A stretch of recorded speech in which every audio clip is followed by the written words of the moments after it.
কি রে সৌমি, কটা শাড়ি পছন্দ? আরে দিদি বৌদি চলে এসছো।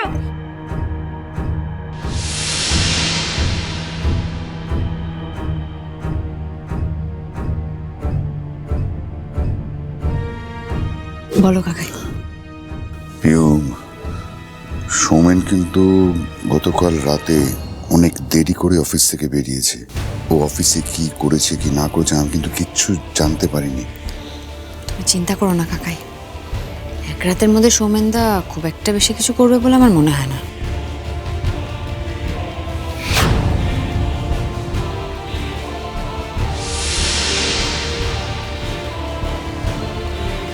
ওই তো ঋষি চলে এসেছে।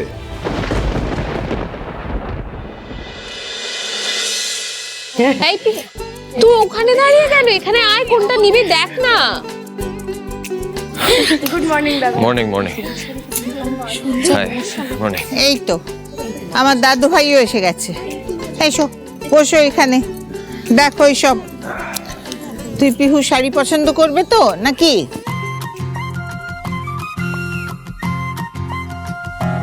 না ঠাম্মি, আমি আবার কি চুজ করব? আমি তো সারাক্ষণ ইউনিফর্ম পরে ঘুরে বেড়াই।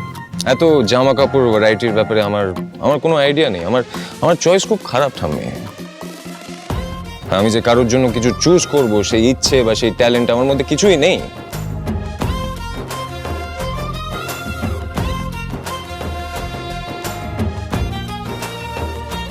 দেখ শোন, বলছি আমার জন্য একটা বই নিয়ে তো।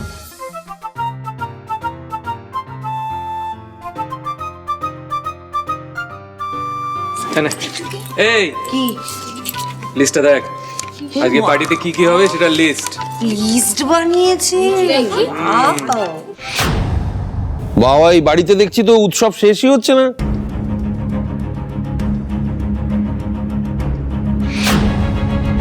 আসলে পিসো, আমাদের তো দিওয়ালি ভাইফোঁটা কিছুই হয়নি, তখন সবাই বাড়িতে ছিল না, তো তাই আজকে আমরা সেলিব্রেট করব। ও আচ্ছা শোনো, তোমাদের কিন্তু কাপল পারফরমেন্স করতে হবে। হেই তানি, এই শাড়িটা অনুষ্কাকে ভাল লাগবে না? কোনটা?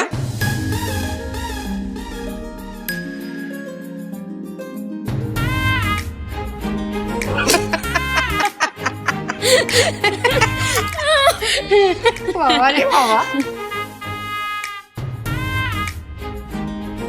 পিহু, তোমার নাম করে তো বাকিরা সবাই শাড়ি পছন্দ করে নিচ্ছে, তুমি চুপচাপ বসে আছো কেন?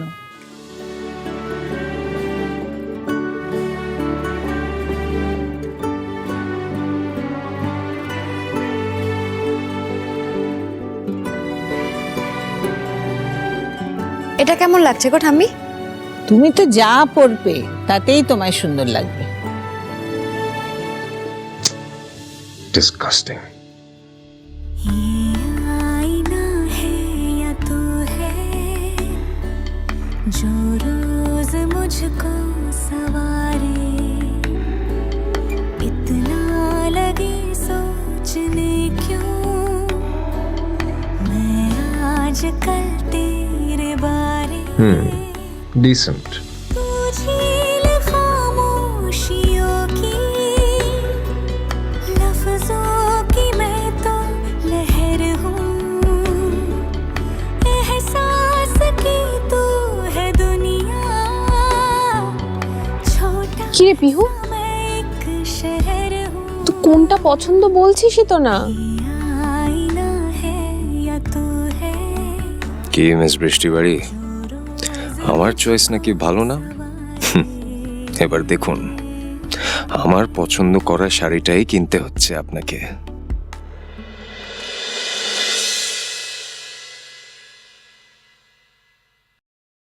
এইটা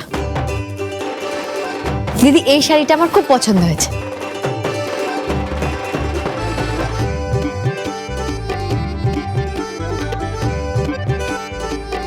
আমি এইভাবে বই পড়তে পারছি না, আমি ঘরে যাচ্ছি।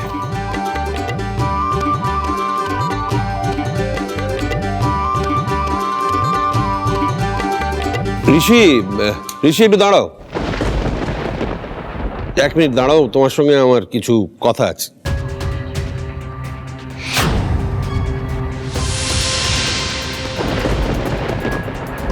তানি, সৌমি, ঋত্বিক, এখানে বড়দের একটু আলোচনা হবে, তো তোমরা তোমরা ঘরে যাও। হ্যাঁ হ্যাঁ চল তানি, চল আমরা শাড়িগুলো ট্রাই করি। হ্যাঁ চল চল চল চল চল চল চল।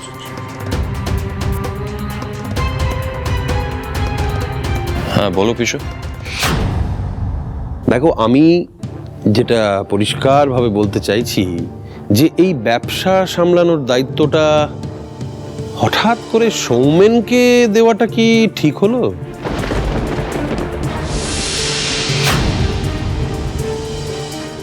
সোমরাজ, কখন কোথায় কি কথা বলতে হয় সেই সম্পর্কে তোমার কোনো সেন্স নেই না? RS এন্টারপ্রাইজের মালিক হলো ঋষি, কিন্তু এই ব্যবসায় আমিও তো একটা ইম্পর্টেন্ট পোস্টে আছি, তাই কোম্পানির ভালো মন্দ জানানোটা আমার কর্তব্য, আর তাই আমি ঋষির সঙ্গে কথা বলছি। তা আমাদের এত ইম্পর্টেন্ট কথার মাঝখানে তোমার এইভাবে ঢুকে পড়াটা কি খুব প্রয়োজনীয়?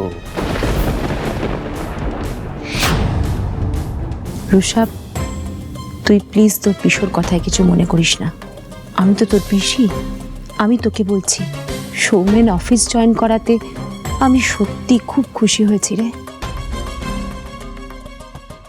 সবার সামনে সৌমেনদা নিজের ইমেজটা এমনভাবে ক্লিয়ার করে রেখেছে, এটা ভাঙতে আমার সময় লাগবে। রিজুলা, তুমি খুশি হতে পারো, কিন্তু আমি এই সিদ্ধান্তে খুশি হইনি। আর সেটা কি স্বাভাবিক নয়? এতদিন ধরে বাড়ির ব্যবসাটা চালিয়েছে বাড়ির লোকেরা, বাইরের লোকেরা কেউ কোনো কথা বলেনি, ঋষি সেই সুযোগই দেয়নি। তা আজকে এত বড় একটা দায়িত্ব হঠাৎ এইভাবে সৌমেনকে দিয়ে দেওয়াটা ঘোড়া ডিঙিয়ে ঘাস খাওয়া হয়ে গেল নাকি? পিসো ঠিক কথাই বলছে।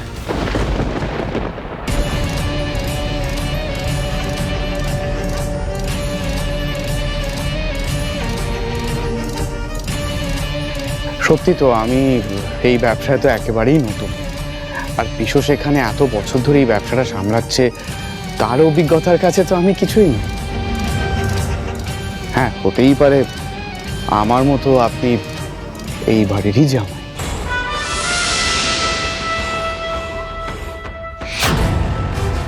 ও হ্যাঁ, কথায় কথায় বলতে ভুলে গেছি, আমি ওই অ্যাকাউন্টসের ফাইলটা নিয়ে এসেছি। 29 লাখ টাকার একটা গন্ডগোল হয়েছে, হিসেবটা ঠিক মিলছে না। ভবিবাবুকে জিজ্ঞেস করলাম, উনি বললেন যে ওই ডিপার্টমেন্টটা পিসোই সামলান।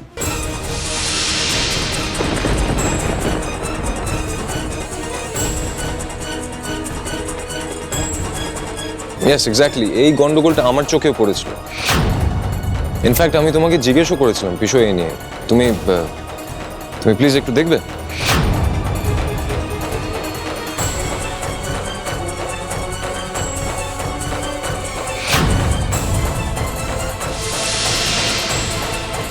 এতদিন ধরে আমি কোম্পানির ভালো মন্দ নিয়ে ভেবেছি, আর তুমি এখন আমাকে সন্দেহ করছো ঋষি? ঋষি যেটা প্রশ্ন করছে তার উত্তরটা তুমি আগে দাও সোমরাজ। তুমি যদি সৎ হও তাহলে এই হিসেবটা মিলিয়ে দাও, আর তা নয় তো